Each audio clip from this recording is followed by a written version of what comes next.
इस अवसर पर हम सबके मध्य उपस्थित जिनका विशेष रूप से इस क्षेत्र में रुचि और योगदान भी है, ऐसे हमारे भारत सरकार के वरिष्ठ मंत्री माननीय श्री नितिन गडकरी साहब, कृषि मंत्रालय के राज्य मंत्री माननीय श्री कैलाश चौधरी जी, नीति आयोग के वाइस चेयरमैन साहब डॉक्टर राजेश कुमार जी, कृषि मंत्रालय के सचिव आदरणीय संजय अग्रवाल जी, आदरणीय इंदिवर पांडे जी, श्रीमती अलका भार्गव जी और इस पूरे वर्कशॉप से जुड़े बांस के क्षेत्र में विभिन्न भूमिकाओं को निर्वाह करने वाले हमारे सभी हितधारक, विशेषज्ञ, अधिकारीगण, देवी और सज्जनों, मुझे बहुत प्रसन्नता है कि राष्ट्रीय बांस मिशन, नीति आयोग और इन्वेस्ट इंडिया के संयुक्त तत्वाधान में यह 2 दिवसीय कार्यशाला का आयोजन किया जा रहा है। इस अवसर पर विशेष रूप से हमारे सड़क परिवहन, सूक्ष्म, लघु और मध्यम उद्योग मंत्री माननीय नितिन गडकरी जी भी उपस्थित हैं। मैं उपस्थित सभी सज्जनों की ओर से माननीय गडकरी जी का हृदय से बहुत बहुत स्वागत करता हूं, बहुत बहुत अभिनंदन करता हूं। हम सब इस बात को भलीभांति जानते हैं कि हमारे देश में खेती और किसानी यह महत्वपूर्ण कार्य है। देश की आधी से अधिक आबादी की निर्भरता कृषि के क्षेत्र पर ही है और यह भी सच है कि देश में 86% छोटे और सीमांत किसान हैं। जब परंपरागत खेती और परंपरागत फसलों की दृष्टि से विचार करते हैं तो हम सबके ध्यान में आता है कि जो छोटा और मध्यम किसान है वह मुनाफे की खेती नहीं कर पा रहा है। खेती मुनाफे में आए, किसान समृद्ध हो, खेती की उपयोगिता और बढ़े और खेती के माध्यम से अच्छे रोजगार के अवसर भी सृजित हो सके, इस दिशा में भारत सरकार ने नरेंद्र मोदी जी के नेतृत्व में पिछले 6 वर्षों में अनेक उपाय किए हैं। जिन उपायों में राष्ट्रीय बांस मिशन भी एक महत्वपूर्ण उपाय है। वैसे तो हम सब इस बात को जानते हैं कि हमारे देश में अभाव के बावजूद भी पुरातन कालीन जो परंपराएं थी और जो पद्धतियां थी वो बहुत ही सक्षम और दृष्टिवान थी। आज जिस बांस की खेती के लिए भारत सरकार को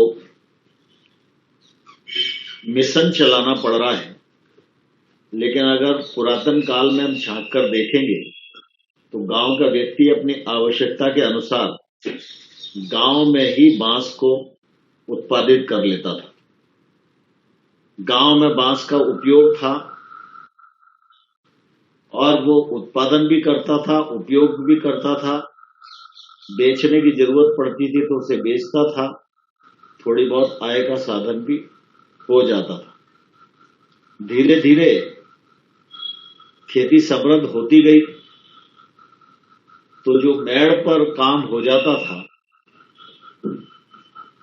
लोग में किसान को लगता है कि मेड़ को भी जोत लो, इतनी जमीन भी क्यों बर्बाद।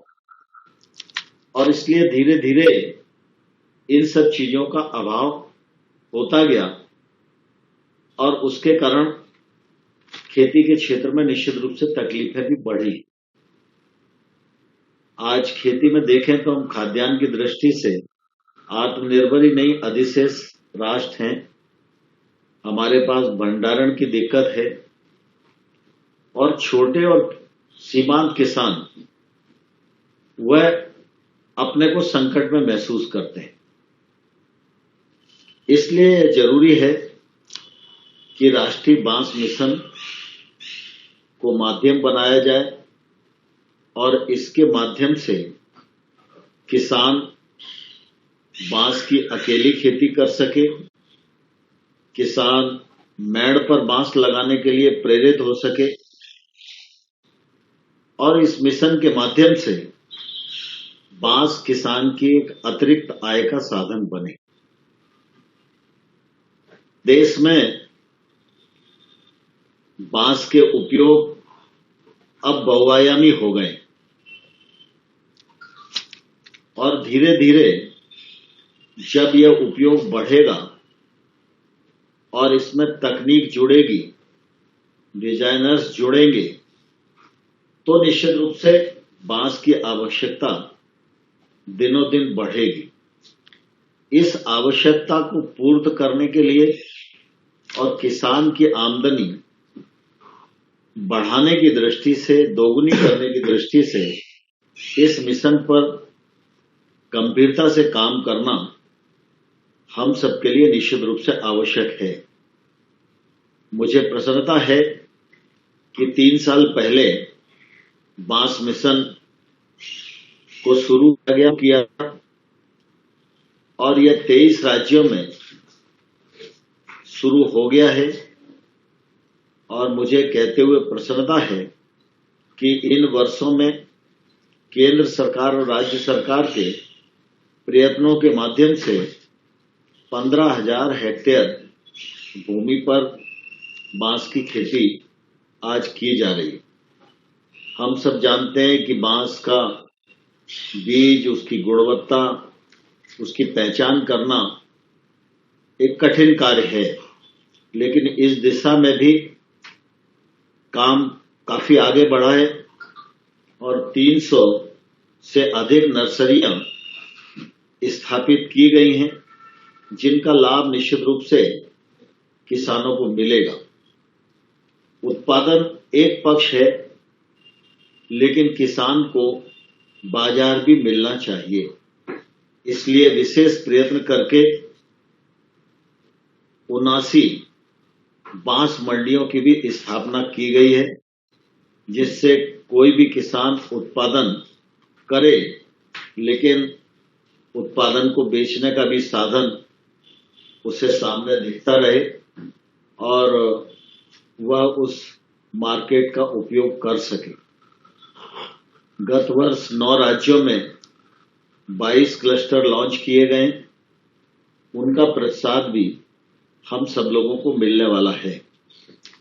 पिछले दिनों प्रधानमंत्री नरेंद्र मोदी जी के नेतृत्व में कानून में भी परिवर्तन किया गया और बांस को वृक्ष की परिभाषा से मुक्त किया।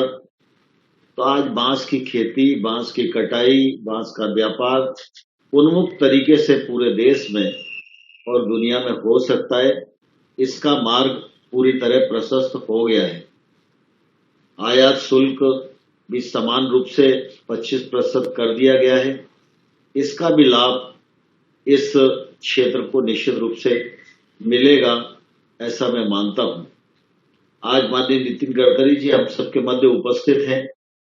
हम सब इस बात को भलीभांति जानते हैं कि नितिन जी नवाचार की दृष्टि से पूरे देश में जाने जाते हैं और विशेष रूप से कृषि और रोजगार, ये 2 क्षेत्र ऐसे हैं जिनमें उनकी बहुत रुचि रहती है।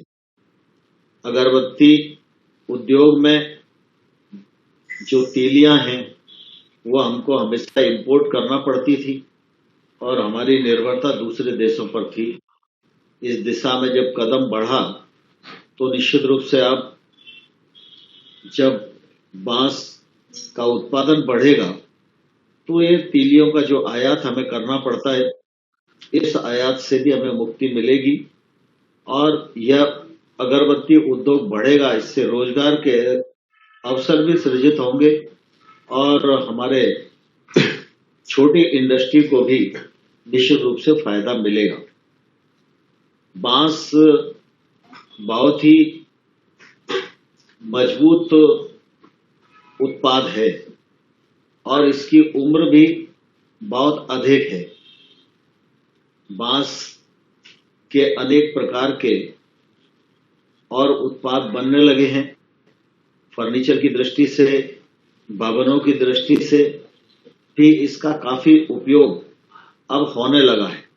विशेष रूप से अगर हम पूर्वोत्तर भारत की तरफ देखें तो हमारे ध्यान में आएगा कि इस मिशन का उपयोग करके और बांस की खेती करके उस पूरे परिक्षेत्र में आमूलचूल परिवर्तन किया जा सकता है और यह मिशन एक तौर से मील का पत्थर साबित होगा।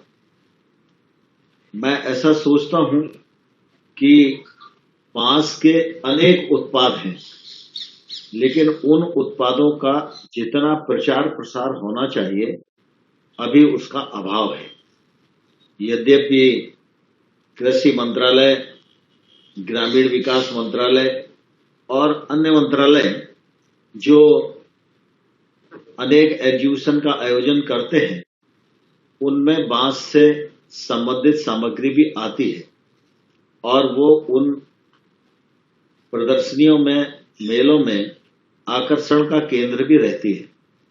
लेकिन इसके उपयोग की दृष्टि से बांस आधारित जो वस्तुएं हैं, उनके उपयोग की दृष्टि से लोग और तेजी के साथ प्रवृत्त हों तो निश्चित रूप से इसे एक बड़े उद्योग के रूप में हम पूरे देश में इस्तेमाल कर सकते हैं।